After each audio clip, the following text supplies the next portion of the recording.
अगर आपको यह पता चले कि जो बर्गर आप खा रहे हैं उसमें किसी जानवर का नहीं बल्कि इंसान का मांस है, तो आपको कैसा लगेगा? आदाब, नमस्ते, सत श्री अकाल। मैं हूं वसीम और आप देख रहे हैं क्राइम एंड अमेजिंग स्टोरीज।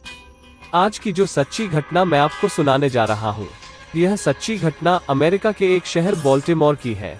वहां एक व्यक्ति रहता था जिसका नाम जोसेफ रॉय मैथिनी था। एक दिन जोसेफ ने एक कॉल गर्ल को फोन किया और कॉल गर्ल से कहा कि आप कितने पैसे लोगी।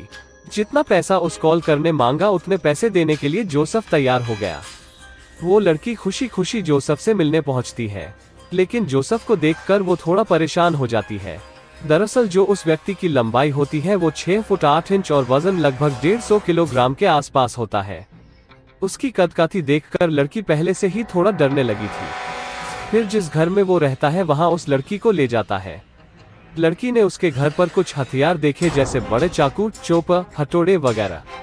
वो लड़की को बैठने के लिए कहता है। लड़की को उसके इरादे कुछ ठीक नहीं लग रहे थे कि अचानक वो हथौड़ा लेकर लड़की की ओर बढ़ता है और एक वार करता है, पर लड़की बच जाती है और किसी तरह वहां से बचकर भाग जाती है और पुलिस को फोन करती है।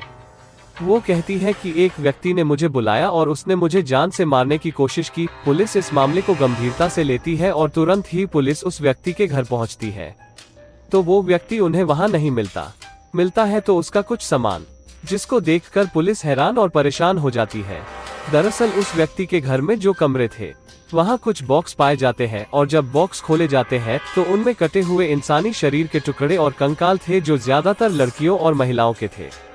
कंकाल देखकर पुलिस को ये समझने में ज्यादा देर नहीं लगी कि बाल्टीमोर शहर में लगातार 2 साल से लोग गायब हो रहे थे और लोगों में भी लड़कियां गायब हो रही थी जो सेक्स वर्कर थी।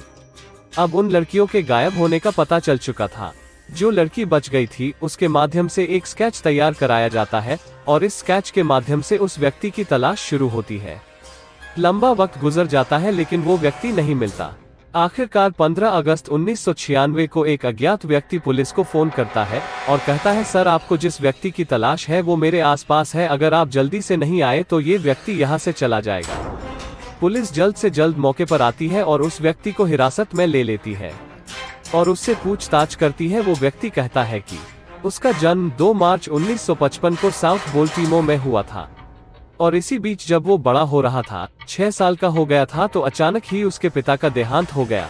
वो बताता है उसके पिता को शराब पीने की बहुत लत थी और उसकी माँ इधर उधर काम करके घर का गुजारा करती थी। फिर उसकी माँ एक दिन काम करने गई थी और वो वापस ही नहीं आई। उसे लगा उसकी माँ उसे छोड़कर किसी व्यक्ति के साथ हमेशा के लिए चली गई है, जिसका आज तक कुछ पता नहीं चला।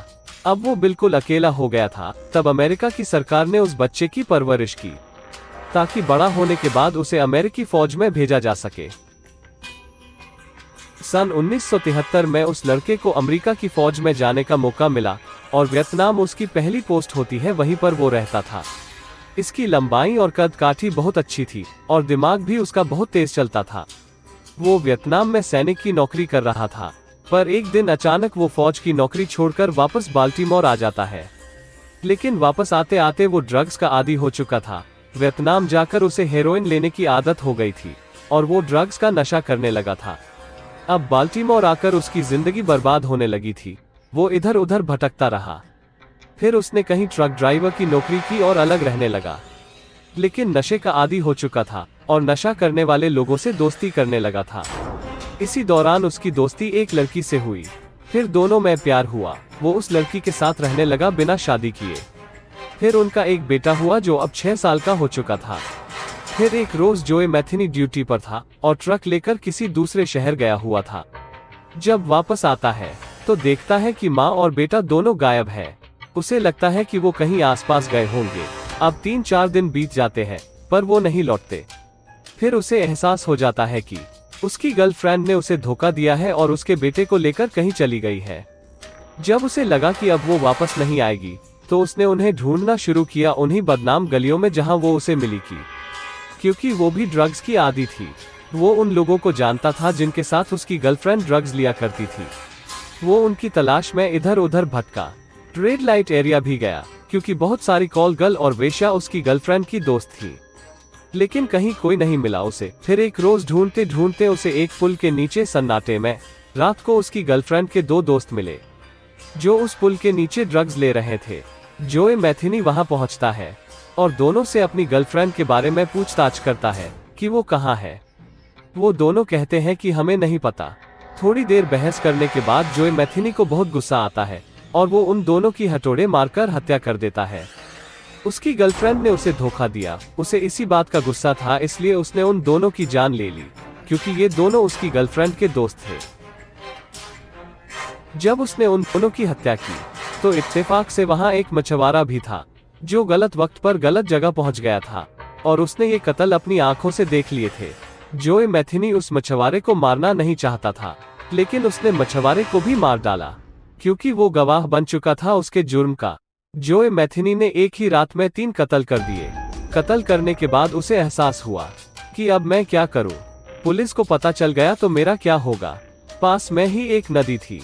उसने उन लाशों को एक एक करके नदी में ले जाकर बड़े पत्थरों के नीचे दबा दिया, ताकि लाश ऊपर ना आ सके, और उसके बाद वो वहां से निकल गया। पुलिस के पास 3 लोगों के गुमशुदा होने की रिपोर्ट आती है। पुलिस उन तीनों की तलाश में लग जाती है।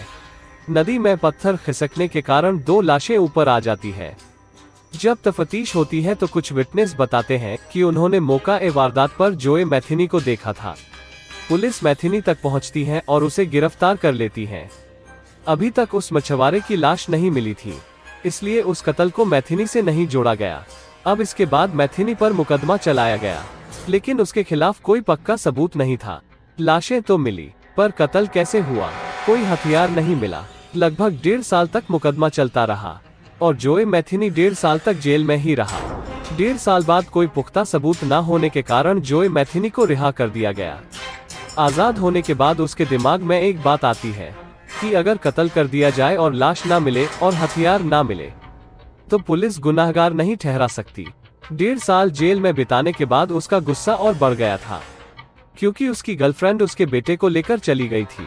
अब उसे बदला लेना था उन सब से जो उसकी गर्लफ्रेंड के दोस्त थे, क्योंकि उसे लगता है कहीं ना कहीं इन सब का हाथ है उसकी गर्लफ्रेंड को भगाने में।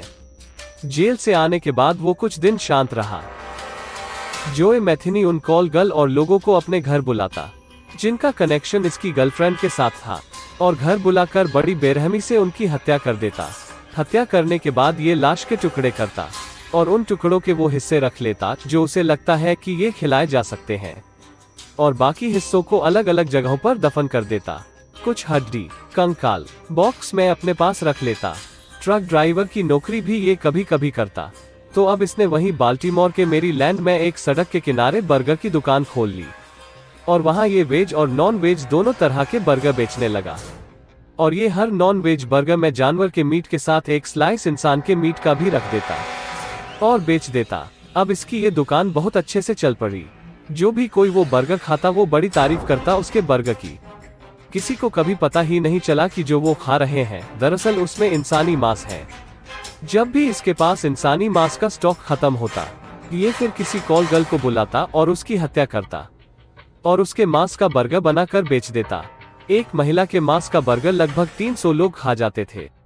लगातार 2 साल तक उसने ऐसा ही किया, लेकिन ये एक कॉल गर्ल को मारने में असफल हो गया और पकड़ा गया। अब पुलिस ने उसे हिरासत में ले लिया और कोर्ट में मुकदमा चला और उसे फांसी की सजा सुनाई, लेकिन सन 2000 में उसकी सजा को उम्र कैद कर दिया गया।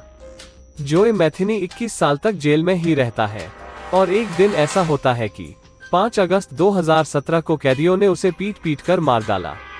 लेकिन अखबारों में जो खबर छपती है वो ये थी कि जोए मैथिनी को हार्ट अटैक हुआ था और वो मर गया। इस एक व्यक्ति ने लगभग 4000 लोगों को ये बर्गर खिलाया था, और लोग भी बड़े मजे से वो बर्गर खाते थे। जब उन लोगों को पता चला कि जो बर्गर उन्होंने खाए हैं उसमें इंसान का मीट था, तो लोगों को उल्टियां आने लगती हैं। जोए मैथिनी ने अपने एक स्टेटमेंट में ये भी कहा था, अगर आपको सड़क पर कोई नॉन वेज बेचता हुआ मिल जाए जिसे आप नहीं जानते हो कि वो क्या बेचता है, कैसा बेचता है, तो सोच समझकर खाना।